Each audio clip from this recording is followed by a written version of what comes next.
বন্ধুরা, এই গরমে বেসনকে এইভাবে একবার ইউজ করে দেখো। যাদের ত্বক কুঁচকে গিয়েছে, ত্বকটা কোনো গ্লো নেই, ত্বকে দাগ ছোপ পড়ে গিয়েছে, তারাও এইভাবে বেসনকে একবার ইউজ করে দেখো। বেসনের সাথে শুধুমাত্র দুটি উপকরণ মিশিয়ে ত্বকে যদি এইভাবে নিয়মিত ইউজ করো, ত্বক উজ্জ্বল এবং সুন্দর হয়ে উঠবে, ত্বকে দাগ ছোপ দূর হয়ে যাবে, পোর্সের মতো সমস্যাও দূর হয়ে যাবে।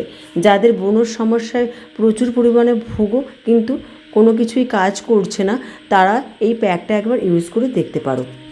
কিছু উপকরণ লাগবে না, ঘরে থাকা উপকরণ দিয়েই তোমরা এই প্যাকটা তৈরি করে নিতে পারবে। তৈরি করবার জন্য প্রধান যে উপকরণটা লাগবে তা হচ্ছে বেসন। আমি এখানে 2 চামচের মতো বেসন নিয়েছি। বেসন ত্বককে গভীরভাবে পরিষ্কার করতে সাহায্য করে। শুধুমাত্র বেসনের সাথে একটুখানি দুধ মিশিয়ে যদি নিয়মিত ত্বকে লাগাও, দেখবে ত্বকটা সত্যিই সুন্দর হয়ে ওঠে।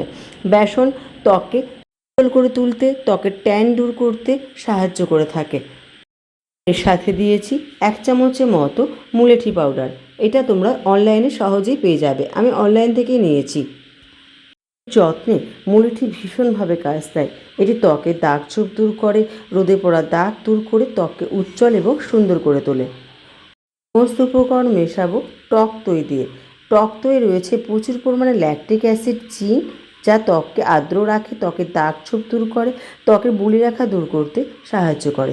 এছাড়া এটা একটি প্রাকৃতিক স্ক্রাবার হিসাবে তোমরা একটু চালের গুঁড়োর সাথে দই মিশিয়ে যদি নিয়মিত ত্বকে ইউজ করো, দেখবে ত্বকটা উজ্জ্বল এবং সুন্দর হয়ে উঠবে। সমস্ত উপকরণ খুব ভালো করে মিশিয়ে নিতে হবে যাতে একটু দানা দানা না থাকে।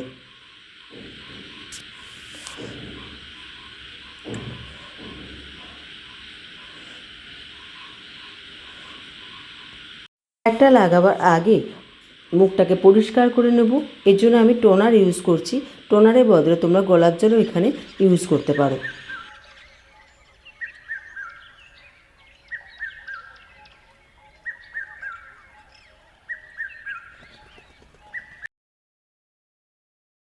প্যাকটাকে এর উপরেই লাগিয়ে নেব।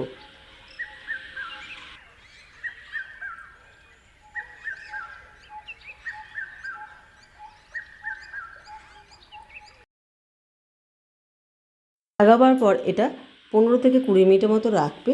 শুকিয়ে যখন আসবে তখন নর্মাল জল দিয়ে ধুয়ে নিও। ভিডিওটা কেমন হয়েছে জানিও। যদি ভিডিওটা ভালো লেগে থাকে তাহলে প্লিজ চ্যানেলটিকে সাবস্ক্রাইব করে দিও এবং লাইক ও শেয়ার করো। আর এই প্যাকটা তোমরা সপ্তাহে 2 থেকে 3 দিন ইউজ করো, আর অবশ্যই প্যাচ টেস্ট করে তবে ইউজ করো।